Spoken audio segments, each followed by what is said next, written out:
मैंने ना बचपन में बहुत बेब्लेड खेला है। बस बेब्लेड की जगह मेरे पास वो लट्टू हुआ करता था और स्टेडियम की जगह कड़ाई। कार्टून में ना उनके बेब्लेड आपस में खुद जाके लड़ते थे, लेकिन पता नहीं हमारे लट्टुओं में कौन सा भाईचारा होता था, ये साले लड़ाई छोड़कर आपस में सब कुछ करते थे। तो अब मुझे लट्टू के इतने पास बैठकर उसे लड़वाना पड़ रहा है। उधर वो लट्टू घूम रहा है शक्तिमान की स्पीड पे। बच गया। अगर वो लट्टू मेरे सर पे लगता तो मैं तो मर ही जाता। अरे नहीं, मैं मर चुका हूँ। हाँ, मैं मर चुका हूँ।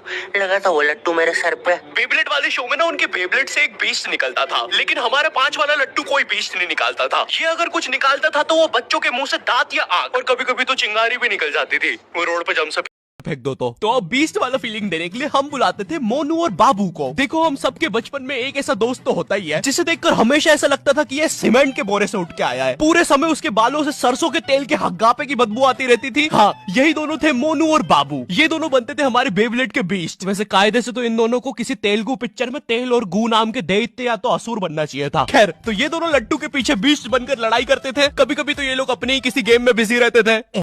तो ये दोनों लट्टू के पीछे बीस्ट बनकर लड़ाई करते थे। कभी कभी तो ये लोग अपने ही किसी गेम में बिजी रहते थे। गोटियों का बादशाह, ला मेरे गंजे। वो देख चिड़िया। किधर है चिड़िया? किधर है?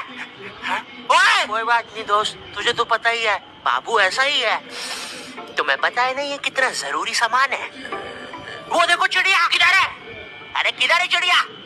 साला हमको झूठ बोला। तुम क्या देख रहे थे बे मोटे? आपको तो पता ही है सर, बाबू ऐसा ही है। तुम मेरी बीवी के साथ क्या कर रहे हो? चिड़िया अरे रूम में कैसे आएगी? किधर है चिड़िया? अरे मेरी बीवी। तुम्हें तो पता ही है दोस्त, बाबू ऐसा ही। कौन है तू? अब तू कौन है? मैं तुम्हारी पत्नी का तीसरा बॉयफ्रेंड अपनी बारी का इंतजार कर रहा था। और बस मैं ही नहीं, हम सब अपनी बारी का इंतजार कर रहे थे। चलो, वो जा चुकी है। तो भाई तो पता ही था, तो पुलिस चला जाता। मैं ना स्कूल बस से जाता था और डेली जैसी मैं बस में चढ़ने वाला होता था, उसी समय मेरी मम्मी को याद आता था, अरे ये दूध पीना तो भूल ही गया। भगते भगते उबलता हुआ दूध और बादाम लेके मेरी मम्मी बस के सामने खड़ जाती थी कि जब तक मैं वो उबलता हुआ गरम गरम दूध खत्म नहीं करूंगा कोई कहीं नहीं जाएगा। भाई, मेरी माँ एक दूध के गिलास और 2 बादाम के साथ पूरी बस हाईजैक कर लेती थी। अब ना सारा प्रेशर मुझ पे होता था, क्योंकि मुझे वो 100 सेल्सियस का लावा जितना गर्म दूध 10 सेकंड में गटकना है। क्योंकि अब बस के सारे बच्चे इंक्लूडिंग ड्राइवर और कंडक्टर भैया सबकी नजर मुझ पे ही है। वो गर्म दूध गटकने के बाद मेरा गला कुछ ऐसा हो जाता था। वैसे ये मेरी फोटो लीक कौन कर रहा है?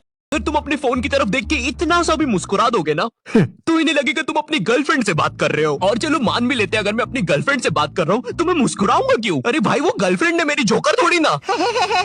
अरे नहीं। सुरेश, क्या तुम्हें ये नाव वापस चाहिए? अंदर आओ।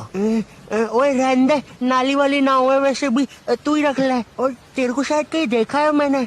ओए तू तो शालिनी जैसी दिख रही है। और शालिनी है ना तू? अरे नहीं, तू फिर से इतना सारा मेकअप करके नल्ली में बैठ गई पागल लड़की। नहीं क्या नहीं, अंदर छींची होती है पता भी है। नगर पालिका वालों को बुला के लाना पड़ेगा, निकालेंगे तुझे यहाँ से। पता नहीं कहाँ की पिक्चर देख ली जोकर वाली, नल्ली में बैठ जाती है बार बार जाके। सांप बिच्छू ने काट खाया तो पता नहीं कैसी गर्लफ्रेंड।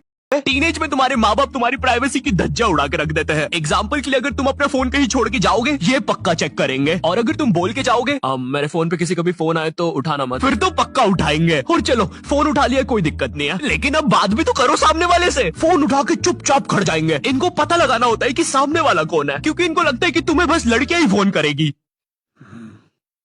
हेलो, ये कौन लड़की फोन कर रही है तेरे को? अरे मम्मी, आकाश है, ध्यान से सुनो। तो इसकी आवाज लड़की जैसी क्यों आ रही है? क्योंकि दिमाग में लड़की घुसा के रखी है आपने, और लड़की बोल के उसकी अलग बेइज्जती मार रहे हो। क्या सच में मेरी आवाज इतनी लड़की जैसी है? कहीं मैं सच में तो लड़की नहीं? क्या सच में मेरी आवाज इतनी लड़की जैसी है? कहीं मैं सच में तो लड़की नहीं? बहुत हो गया, अब मैं अपनी शक्तियों का गलत इस्तेमाल करूंगा। और इसी तरह आकाश ने अपनी शक्तियों का गलत इस्तेमाल शुरू कर दिया। बेबी, एक बार फिर से बोलो ना प्लीज ना। रिचार्ज करवाओ ना सोना बाबू। विंगाडियम लेवियोसा। सुनो, मेरी सारी जायदाद मेरी बेबी के अकाउंट में डाल दो। और हाँ, 253 का रिचार्ज। 256 का बाबू। 256 का रिचार्ज भी कर दे। हो गया सर, हो गया। काउंटर मत तोड़ो हमारा, हो गया। बेबी बेबी बेबी बेबी सब छोड़ के चले जाते हैं।